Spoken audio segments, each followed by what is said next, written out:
Good day, sir. Today we're going to talk about the formation processes of mineral deposits.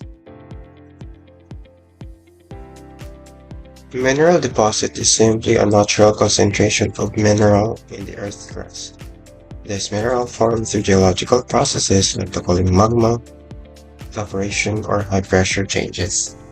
However, not all minerals deposit are valuable enough to mine, and only the ones that can be extracted and sold at profit are the only called ore deposits. Whether a deposit is profitable depends on geology, how much of the valuable mineral is present, how deep it is, what type of rock surrounds it.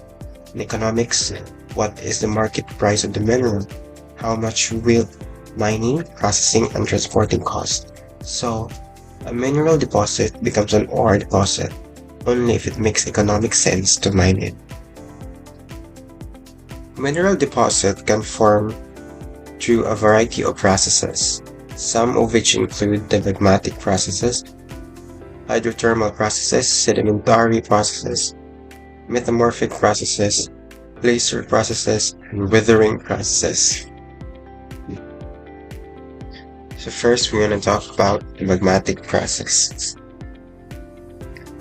Encompass the various geological events related to the formation, movement, and solidification of magma, the molten rock beneath the Earth's surface. This involves crystallization of magma, mineral forms from cooling and solidifying molten rock. Some examples are chromite, magnetite, and platinum group elements. Magmatic processes occur when molten rocks or magma cools and solidifies underground. As it cools, certain minerals crystallize earlier than others, leading to the layer intrusions. This is how minerals like chromite, magnetite, and platinum groups elements are often formed.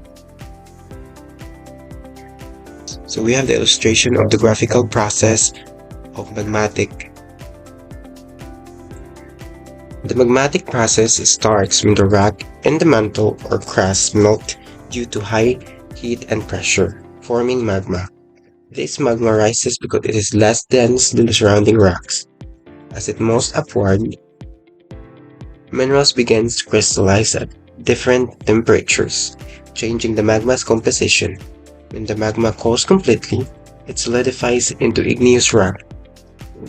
Valuable minerals like chromite, magnetite, and nickel may concentrate during this process, forming useful mineral deposit. So this is the example of minerals that can be concentrated in magmatic process: the chromite, the magnetite, and the platinum groups element. Next is the hydrothermal process. Involve the movement and interaction of hot water within the Earth's crust, leading to various geological and chemical phenomena. This involves hot, mineral-rich fluids. Deposit often forms in veins. Some examples are gold, silver, copper, and tin. The hydrothermal processes occurs when hot, mineral-rich water moves through cracks and pores in rocks, usually near magma bodies. As the fluid travels, it dissolves metal and other elements from surrounding rocks. When the temperature or pressure changes, or when the fluid mixes with colder water, the dissolved mineral begins to crystallize and form a mineral deposit. This deposit often appears as veins or layers in the rocks and can include valuable metals. Examples are the gold, the silver, and copper.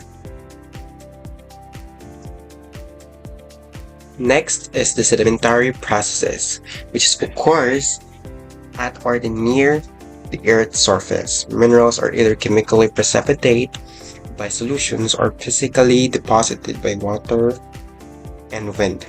This is how we get iron ore from banded iron formation, or the evaporite minerals like halite and gypsum. The main factor that controls the breakdown of rocks into sediments are climate, topography, vegetation's properties, the chemical and physical of the rock, and the particles that are breakdown are called sediments. Sediments are classified according to their size, ranging from slits and muds up to gravels and boulders. Sediments can be transported from their source, often to great distances. The main factors that control the transportations of sediments are the water, the wind, particularly in arid regions, gravity, with all sediments flowing downhill regardless of the slope. Here is the graphical illustration of the process in sedimentary. The sedimentary process begins when rock breaks down into smaller particles or pieces through weathering. These particles are then moved by wind, water, or ice through erosions and are deposited in layers. And over time, the layers are buried, compacted, and cemented together to form sedimentary rocks. Minerals can also form from dissolved substances that precipitate from water, creating a mineral deposits. So we have the example here, the iron ore, the manganese nodules, and the rock salt or the halides. Metamorphic processes involves the transformation of existing rocks, which is called protoliths, into a new metamorphic rocks due to the changes in temperature, pressure, and chemical environment. This involves recrystallization of existing minerals. New minerals may form under stress. The metamorphic process begins when existing rocks are buried deep underground or exposed into high heat, high pressure, or chemically active fluids. These conditions cause the minerals into the rocks to rearrange and form a new mineral and without melting. As the process continues, the rock's textures and structure changes too, creating a metamorphic rocks like schist, gneiss, or marble. This transformation can also lead to the formation of useful minerals, such as the talc, graphite, and garnite.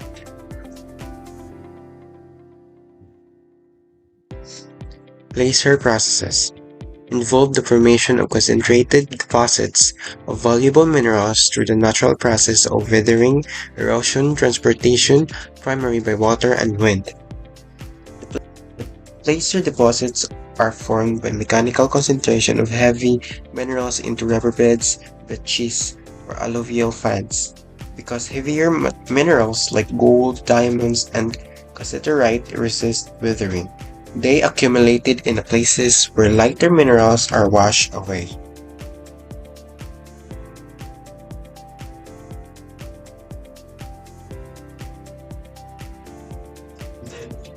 Placer process begins when rock containing valuable minerals like gold or tin break down through weathering. The loose mineral particles are then transported by water, wind, or gravity. Because heavy minerals are more resistant to movement, they settle and concentrate in areas like riverbeds, beaches, or valleys. And over time, these concentrated deposits from placer deposits can be mined into valuable resources. Examples are the gold, the diamonds, and the cassiterite. Lastly is the weathering processes. The process of breaking down rocks, minerals, and soil or near Earth's surface through various physical, chemical, and biological processes. It is a crucial part of the rock cycle and plays a significant role in shaping landscape and creating soil. Weathering processes involves the breakdown of rocks at the Earth's surface.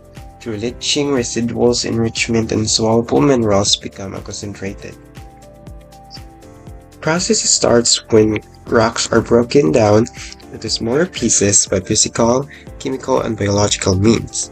Physical weathering includes temperature changes, freezing, thawing, or abrasion the rocks or breaks rocks.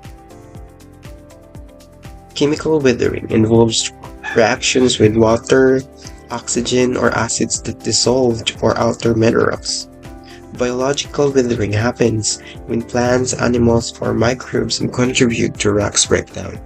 This process slowly changes solid rocks into soil and loose sediments, which can be transported and used in forming new rocks or mineral deposits.